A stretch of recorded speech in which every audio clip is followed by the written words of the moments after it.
Vote পরবর্তী হিংসা আক্রান্ত ঘরছাড়া বিজেপি কর্মীদের পাশে থাকার আশ্বাস দিলেন বিরোধী দলনেতা শুভেন্দু অধিকারী। বারুইপুর এবং ডায়মন্ড হাবড়া লোকসভার আমতলায় ভোট পরবর্তী হিংসায় ঘরছাড়া হয়ে আশ্রয় নেওয়া বিজেপি কর্মী সমর্থক ও কার্যকর্তাদের সাথে সাক্ষাৎ করে তাদের পাশে থাকার আশ্বাস দিলেন রাজ্যের বিরোধী দলনেতা শুভেন্দু অধিকারী।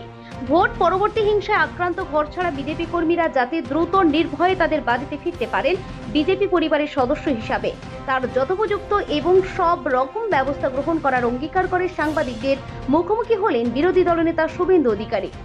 বারুইপুর থেকে অসীম মণ্ডলের রিপোর্ট, খবর বর্ধমান নিউজ। সপ্তাহ প্রচার আমি কোনো সাংবাদিক বন্ধুকে ডাকিনি। আমি এখানে আসছি সূচনাও দিই। আমি বারুইপুরে গেছিলাম, কোনো সাংবাদিক ছিল না। অতএব আমি এসব প্রচার করি না, আমার প্রয়োজন হয় না। আমি নিষ্ঠার সঙ্গে কুশের উপরও কাজ করেছি, এখনো আপনাদের পাশে দাঁড়িয়ে কাজ করাবো। যারা মাথা নিচু করতে চান না, অর্থাৎ আত্মসমর্পণ করতে চান না, যারা জরিমানা দিতে অসমর্থ, যারা ওই চোরেদের পার্টিতে নাম লেখাবেন না জীবন থাকতেও, তাদের পাশে বিজেপি এবং বিরোধী দলনেতা আছে। আমি আপনাদের পূর্ণ নিরাপত্তা দিয়ে বাড়ি পৌঁছে দেওয়ার এবং স্বাভাবিক জীবনযাপন করার ব্যবস্থা করব। আর রাজনৈতিক লড়াই ভবিষ্যতে কি হবে না হবে সে পরবর্তীকালে আলোচনা হবে। এখন আপনারা যেভাবে আক্রান্ত এই ক্রাইসিসে, আপনাদের জন্য যেটুকু করা হৃদয় দিয়ে আন্তরিকতার সঙ্গে মনে প্রাণে সেটা করার অঙ্গীকার রেখে আপনাদের সকলকে এই যে লড়াই, অসম্ভব লড়াই, police observer manage, general observer purchase, presiding officer setting, Sumit Gupta জেলা শাসক নিজে গিয়ে নেতৃত্ব দিচ্ছে, আর কে পুলিশ, কে তৃণমূল, কে ক্যাডার, কে জাহাঙ্গীর আর কে এসডিপিও, সব মিলেমিশে একাকার। আগের দিন প্রিজাইডিং অফিসারদের থ্রেটনিং, সকালবেলা মক পোলে 300-400 করে ভোট দিয়ে সে ভোটকে ডিলিট করতে না দেওয়া, ওই ছিন্নমূলের প্রতীক ঘাসফুল ছাড়া আর সব প্রতীকের ট্যাপ লাগিয়ে দেওয়া, এজেন্টদেরকে ঢুকতে না দেওয়া। যে কটা ঢুকেছে 8টা প্রার্থী এজেন্ট ছিল, একটা অফিসিয়াল, 7টা ড্যামি, 8টা করে গুন্ডাকে গুঁতো মেরে বের করে, মানে আপনাদের একজনকে বের করে দেওয়া। একই জিনিস গণনাতে করেছে, কোথাও ইভিএম এর নাম্বারের সঙ্গে মিলেনি। বাকি এই লুটের ভোটকে কিভাবে আইনি পথে এর একটা শেষ দেখে ছাড়তে হয়, সেটা আমি আজকে বলছি না, সেটা আগামী বুধবার দিন কলকাতাতে আমি অভিজিৎ দাস ববিকে পাশে বসিয়ে নিয়ে বলবো। আজকে বলছি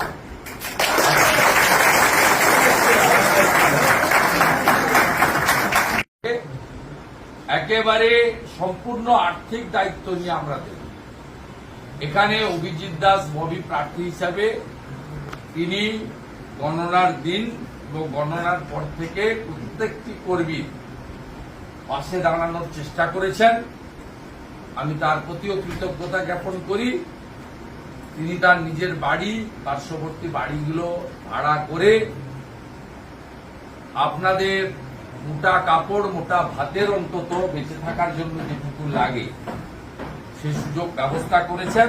আমিও প্রতিদিন প্রচারের আড়ালে থেকে, সপ্তাহ প্রচার আমি কোনো সাংবাদিক বন্ধুকে ডাকিনি।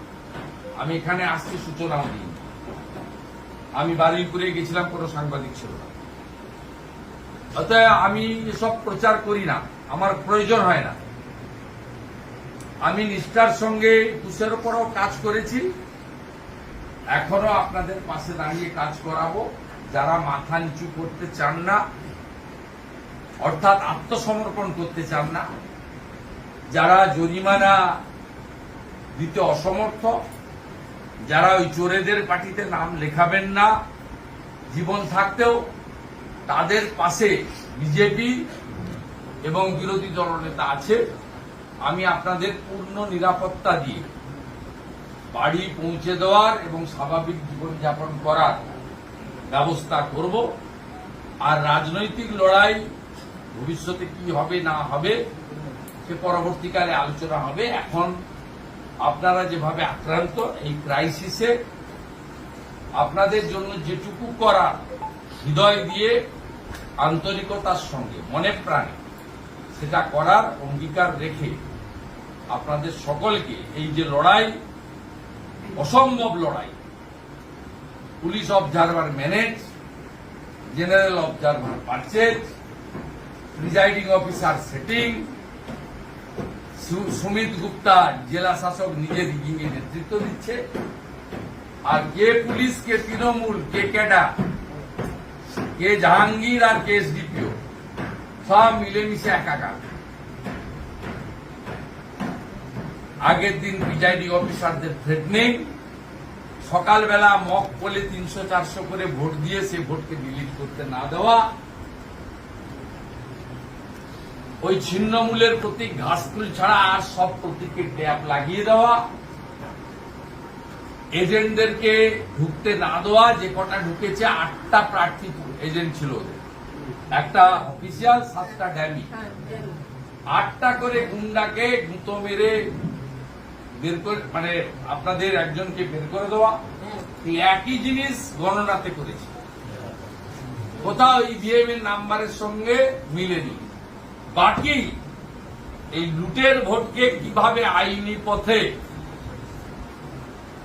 এর একটা শেষ দেখে ছাড়তে হয় সেটা আমি আজকে বলছি না, সেটা আগামী বুধবার দিন কলকাতাতে আমি অভিজিৎ দাস ববিকে পাশে বসিয়ে নিয়ে বলবো। আজকে বলছি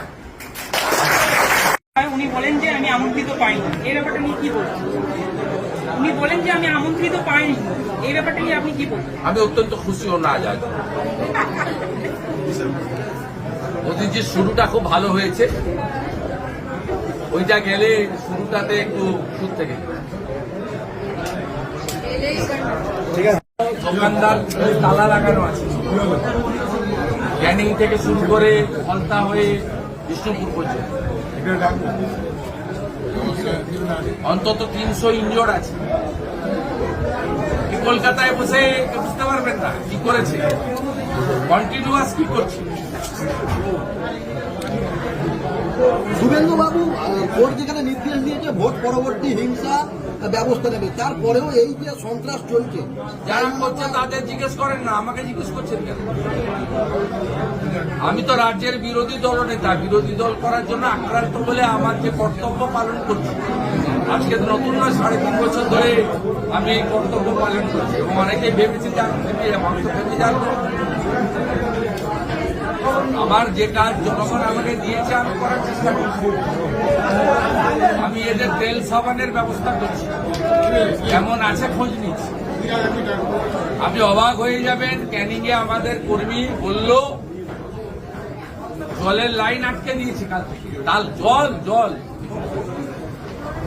খেয়া দয়াতে একটা পাড়া বলল ইলেকট্রিক অফ আছে 4 দিন। এ কোন সভ্য সমাজে বসবাস করছি আমরা? লজ্জা লাগে না? 7,10,000 ভোটে জিতা, আপনারা কেউ ভোট দিতে পারেননি, সাংবাদিক তার পরিবার। আপনাদের নিজেদের অভিজ্ঞতা ফেসবুকে লিখছেন না কেন? কি ভয় করেন আপনারা? মৃত্যু তো একদিন হবে, মৃত্যু তো দুবার হবে না। কোন সাংবাদিকের পরিবার ভোট দিতে পারেননি আপনারা ডায়মন্ড হারবারে, হয়তো ওনাকেই দিতেন। লক্ষ্মীর ভান্ডারে জয়গান গাইতে গাইতে হয়তো দিতেন কেউ, কিন্তু তাকে সে সুযোগও দেন না, কোন লোক ভোট দিতে পারে। আগামী দিন যে এই যে অভিনব প্রয়াস, অর্থাৎ 12টা ক্যান্ডিডেট এখানে দাঁড়িয়ে বা এজেন্ট ঢোকানো হয়েছে, আপনাদের এজেন্ট বার করে, এর বিরুদ্ধে কি এর শেষ আছে তো? কি হবে বুধবার দিন বলবো। আমি 4টে প্রার্থীকে নিয়ে বুধবার দিন একটা সাংবাদিক সম্মেলন করবো এবং আমি আইনগতভাবে কি করতে চাইছি বলবো। আমি আপনার সবটা আমার ইচ্ছা বা চাওয়ার মতো হয় না, কিন্তু আমি অনেক কিছু করে দেখিয়েছি। আমি 5টা বললে অন্তত 2টো করে দেখিয়েছি। আমার ক্ষমতা অনুযায়ী। আমার হয়তো অনেক বড় মানুষের কাছে শুনে আমাকে মানুষের প্রতি বলতে হয় যে এটা করা উচিত। সবটা তো উচিতটা তো আমার হাতে নয়, সংবিধান তো আমার হাতে নয়। আমি তো সরাসরি নিয়ন্ত্রক নই সব জায়গায়। কিন্তু আমার যে কাজ আমি আমার জনগণকে নিয়ে করা উচিত, আমি সেটা করার চেষ্টা করছি। এবং এখনো যে মহিলারা, যুবকরা তারা এখনো যে লড়তে চান, এটা দেখুন এইরকম একটা চটপাতা জায়গায় ঘুমানো কি সম্ভব? আজকে 5-6 দিন আছে, আরো কত 6 দিন থাকতে হবে তারা জানে না। তবু তো এখানে তারা বাড়িতে যেভাবে থাকেন, সকালবেলা উঠেন, বাথরুম করেন, ব্রাশ করেন, চা খান, ঘরের লোক চা করে দেয়, এগুলো কি শিবিরে সম্ভব?